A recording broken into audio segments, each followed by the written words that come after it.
Hello. Hey, how's it going? How you doing? I'm good. How are you? Good. I'm doing well. Talk to me about this big fight you got coming up here in a couple days. Are you excited to get back in there? It really is just a whole wave of excitement, honestly. It's been 4 fights since I've had a crowd. And I'm just looking forward to fighting in front of the crowd, giving the crowd a show, feeling the energy. Nothing against the Apex. Just being outside the Apex is really invigorated me and given me some newfound motivation for this fight camp. Is that something you really even thought about before fighting in the Apex? Like how much it maybe boosted you with the fans there? It's kind of, I was really grateful. I was really grateful to still be able to fight and have a job throughout the pandemic. But it was a shift. I was just talking to Nabi and we're saying fighting at the Apex is almost like going into the office or training at home, and it's just a different feeling. So I'm really looking forward to the Saturday. Yeah, absolutely. And talk to me about the opponent you got here, Amanda Lemos. Yeah. You excited about this one? Do you like this matchup? I think stylistically it is going to lend to Fight of the Night. I am really excited. She likes to bite down on her mouthpiece, stand and bang. And so I think with her style and my style, I'll be able to display all of my tools. And I guess what do you think is at stake for you here? Is it just kind of getting back in the win column? Is it, starting to push towards a title? Like what's kind of the short-term and long-term goals for you here? For me, everything is looking up. If you're talking about what's at stake, I'm already winning. I took a step back, being away for so long, and realized that I get to do what I love as a martial artist, step in front of challenges, find out the things that scare me, and challenge myself to overcome those things. And so in that sense, I'm already winning. So there is nothing at stake. I'm going to go out there, be in the moment. Be a true martial artist and enjoy every second of it. It's only 15 minutes, so I gotta soak it up. Yeah. Now you mentioned the layoff. Do you feel like was that kind of intentional? I know you had maybe an injury right earlier this year. I did have an injury earlier this year, so not intentional. Yeah. But those are kind of the casualties of what can happen as a professional combat athlete. So it's just kind of one of those things that come with the territory. And as fighters, we're stubborn sometimes, and we try to fight through these injuries. And sometimes it pans out, and we're able to. And sometimes it doesn't, and you got to take a step back and take care of the thing that provides. Back down to 115 for you in this one. Are you cool just kind of bouncing around, or do you hope to kind of just stick at strawweight?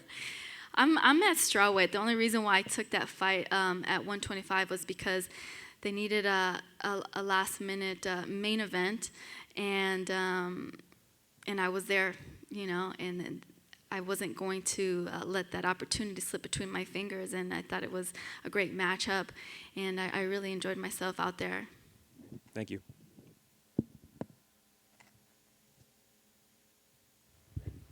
Well, that's it. Have you ever crossed paths with Amanda at all? Actually, Amanda used to train with us at Jackson Wings, and this was when she was at 125, so it has been a minute. But I have nothing but respect for Amanda when she came down. There's a certain type of person that has to get along when you come down to Jackson's and train, because it is, it is a Shark Tank, and there's really nothing else to do in Albuquerque but train. So it takes a certain person to come out there and train. And, she got along with the team quite well. So, like I said, nothing but respect for her. But UFC offered that fight for us, and we thought stylistically is a great matchup. So we said yes. So she was at your gym. How many rounds did you guys get to do together? Gosh, it was so long ago. Like I said, it was 125. Our paths have, changed and shifted so much from then to now that I think that we're both two completely different fighters. You mentioned, or some of your training partners at Jackson Wink.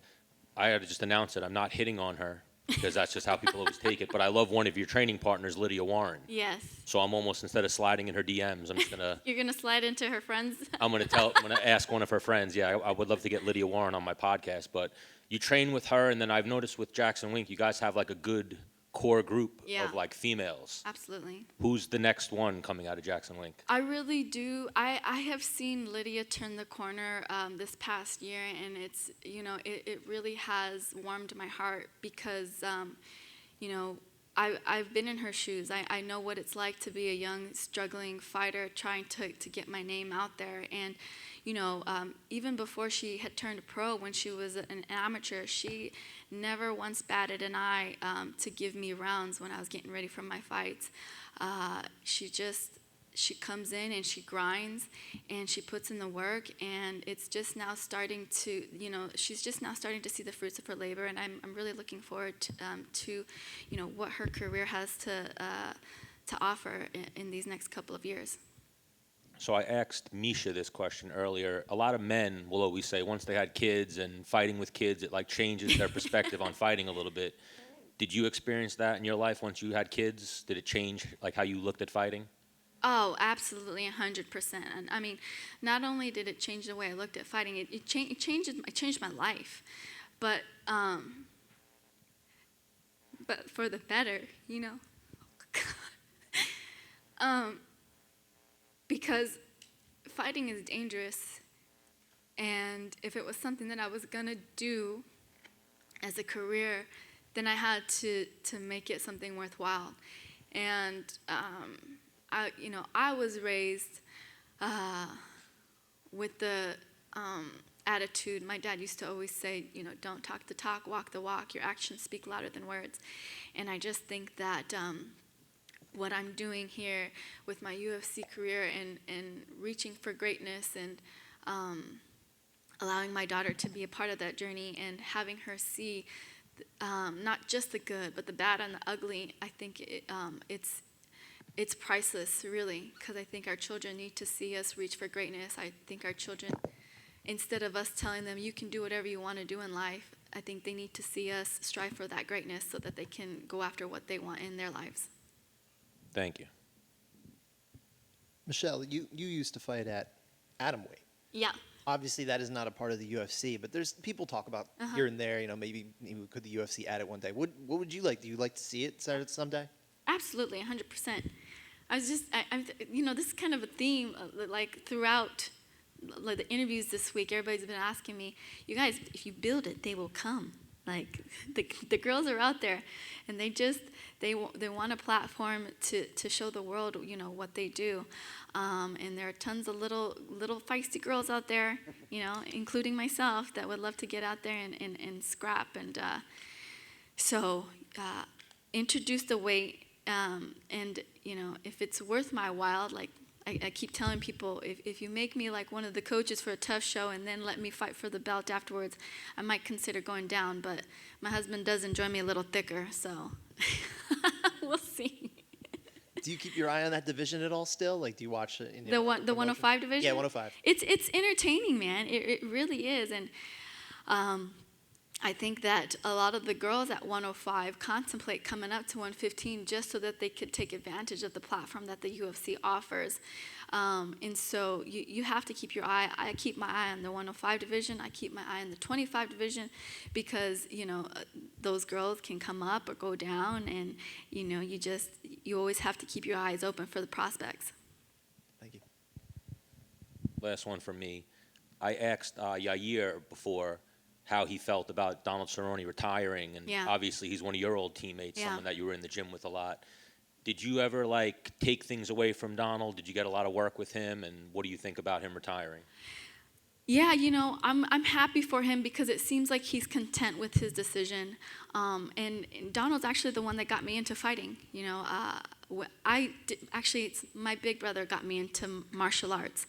But, when I was a young girl working at Hooters, still doing martial arts, he was the one that was like, the story goes, I was a ring girl, and I actually watched him in a local circuit, not him, but the fight card, and I was talking to the promoter, and I asked the promoter, hey, do you guys ever have female fighters? I think I would be good at this. I've been doing martial arts for over 10 years. And the promoter kind of didn't really take me seriously, and Donald had overheard, came into my work and was like, hey, if you're serious about training, get your ass in the gym. and kind of is the one that really introduced me to training and MMA. So, you know, I'll forever be grateful for him. And he's the one that introduced me to Coach Wink and Coach Jackson out in Albuquerque. And now I have a beautiful life with my husband and my daughter in Albuquerque now. You know, so he's done that for a lot of people. He's given people paths for a lot of people. Yes, for sure. Donald Cerrone, he has like that Kevin Bacon effect in MMA. He has like interactions and he's tied to everybody. Yes, absolutely. Thank you.